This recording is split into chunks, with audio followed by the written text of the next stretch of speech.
महाराष्ट्र में चुनावी रैलियां अब जोर पकड़ चुकी हैं। नवी मुंबई के पनवेल कामोठे में रिपब्लिकन पार्टी के केंद्रीय मंत्री रामदास आठवले भी प्रचार सभा संबोधन करने पहुंचे। आठवले ने भाजपा उम्मीदवार प्रशांत ठाकुर के लिए प्रचार कर सभा संबोधित की और बताया कि 3 बार से लगातार विजयी रहे ठाकुर इस बार भी जनता का भरोसा रखेंगे और पनवेल के विकास के लिए हर संभव कार्य करेंगे।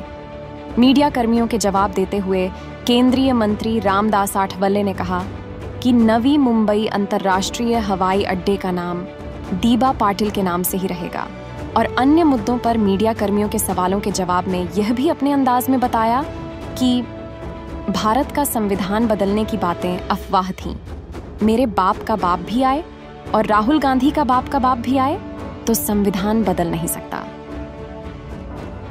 कुल मिलाकर देखें तो महाराष्ट्र में अब राजनेता एक दूसरे पर निशाना साधते नजर आ रहे हैं और लगातार अपने और गठबंधन के उम्मीदवारों के समर्थन में रैलियां तथा सभा का दौर शुरू हो गया है। सध्याचे आमदार असणारे प्रशांत ठाकूर हे रामशेठ ठाकूर यांचे चिरंजीव आहेत आणि 3 वर्षे त्यांनी हॅट्रिक केलेली आहे। 2009, 2014, 2019 अशा 3 वेळेला ते या ठिकाणी विधानसभेचे सदस्य म्हणून निवडून आलेले आहेत आणि भारतीय जनता पार्टीच्या कमळ या चिन्हावर ते उभे आहेत आणि त्यांनी केलेलं काम जे आहे ते अत्यंत उत्कृष्ट आहे।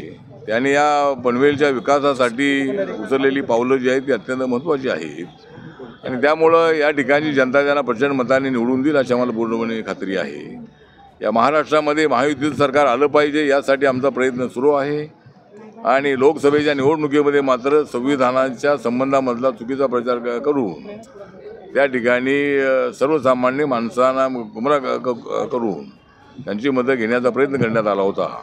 पण या निवडणुकीमध्ये संविधानाचा मुद्दा चालणार नाही, विकासाच्या मुद्द्यावर ही निवडणूक होणार आहे आणि गेल्या 10 वर्षामध्ये देशभरामध्ये झालेला विकास आणि महाराष्ट्राला मॅक्झिमम अशा पद्धतीचं बजेट जे आहे हे अनेक क्षेत्रामध्ये गव्हर्नमेंट ऑफ इंडियाने दिलेलं आहे आणि त्यामुळं आम्हाला पूर्ण विश्वास आहे की नरेंद्र मोदींच्या नेतृत्वाखाली जी आमची NDA आहे, महाराष्ट्रामधली जी महायुती आहे, या महायुतीला लोक चांगल्या मताने निवडून देतील आणि एकनाथ शिंदे, देवेंद्र फडणवीस, अजितदादा पवार, RPI आम्ही सगळेजण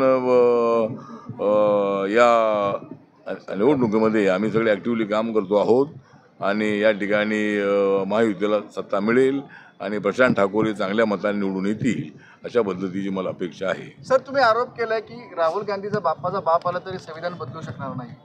तर मी तर सांगितलं माझ्या बापाचा बाप आला तरी संविधान बदलू शकत नाही आणि राहुल गांधीच्या बापाचा बाप आला तरी संविधान बदलू शकत नाही।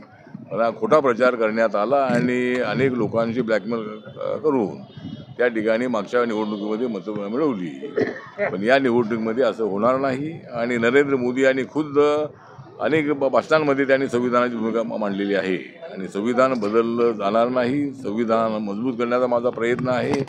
मी ओबीसी असल्यामुळं माझ्या पाठीमागे हे लोक लागलेले आहेत अशी भूमिका त्यांनी मांडलेली आहे आणि ओबीसीमध्ये फूट पाडणं, शेड्यूल कास्टमध्ये फूट पाडणं, ट्रायबलमध्ये फूट पाडणं अशा पद्धतीची रणनीती या लोकांची आहे आणि म्हणून माननीय नरेंद्र मोदी आणि काँग्रेसवर जबरदस्त अशा पद्धतीचा आरोप आणि अटॅक केलेला आहे आणि मला असं वाटतं की या निवडणुकीमध्ये आम्हाला क्लिअर मेजॉरिटी मिळेल आणि आमची महायुतीची सत्ता येईल असा आम्हाला विश्वास आहे। सर, लोकसभेला ज्या पद्धतीनं फटका पडला होता म्हणजे नेगेटिव्ह सेट करण्यामध्ये जे इश्यू झाले होते यावेळेला तुमची काही रणनीती आहे अशा प्रकारची की होणार नाही? आता आमची रणनीती आहे, आमची रणनीती हीच आहे की संविधान बदललं जाणार नाही, लोकांना आम्ही पटवून देत आहोत आणि लोकांच्या मनामधला गैरसमज हळूहळू कमी होतो आहे। मागच्या निवडणुकीमध्ये मात्र आम्हाला नुकसान झालेलं गोष्ट खरी आहे आणि चुकीच्या पद्धतीचा प्रचार करून त्या ठिकाणी मतं खाण्याचा प्रयत्न झाला होता आणि त्यामुळं महाविकास आघाडीला आमच्यापेक्षा बऱ्यापैकी यश मिळालेलं असलं तरी महायुतीला मिळालेली मतं जी आहेत ती कमी नाही, त्यांच्या मागे पुढेच आमची मतं आहेत, पण जागा मात्र त्यांच्या जास्त निवडून आल्या होती गोष्ट खरी आहे, पण या निवडणुकीमध्ये तो मुद्दा चालणार नाही। पण तुम्ही दोन्ही नेत्यांना नेहमी आवाहन करताय, उद्धव ठाकरे आणि शरद पवारांना, की तुम्ही आमच्यासोबत असायला हवं? नाही, मला असं वाटतं की मी पूर्वी आव्हान केलेलं आहे, आता काय ते त्यांची तशी आवश्यकता नाही आहे कारण आता आमच्याकडे क्लिअर मेजॉरिटी आहे। तरी माझी भावना मी अनेक वेळा व्यक्त केलेली आहे की देशाच्या विकासामध्ये आपलं योगदान असावं देशाच्या विकासासाठी मोदीसारखा नेता प्रयत्न करतो आहे आणि पवार साहेबांसारखाही महाराष्ट्राच्या विकासाला गती देणारा जो नेता आहे त्यांनी मला वाटतं की मोदींच्या सोबत यायला हवं होतं, NDAमध्ये यायला हवं होतं आणि जॉर्ज फर्नांडिस असतील किंवा नितीश कुमार असतील, शरद यादव असतील, ममता बॅनर्जी असतील, असे अनेक नेते जे होते, नवीन पटनायक असतील, DMK असतील, असे अनेक नेते NDAमध्ये होते.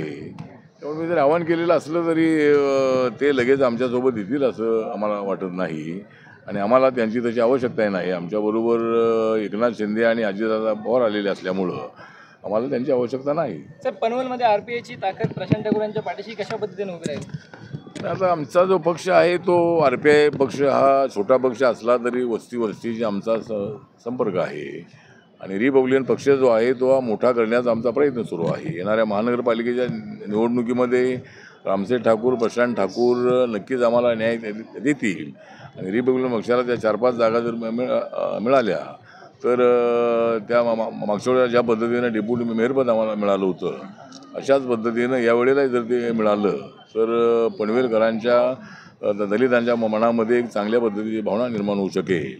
त्यामुळं पक्ष पनवेलमध्ये मजबूत करण्याचा आमचा प्रयत्न सुरू आहे. अनेक शाखा आम्ही मजबूत करतो आहोत. नरेंद्र गायकवाड यांच्या नेतृत्वाखाली पक्षाला एक बळकटी आणण्याचा आमचा प्रयत्न सुरू आहे. तुम्ही नवी मुंबई आंतरराष्ट्रीय विमानतळासंदर्भात एक अत्यंत महत्त्वाचं विधान केलेलं आहे. नवी मुंबई आंतरराष्ट्रीय अजूनही लोकांना शंका आहे की ते नाव होत नाही.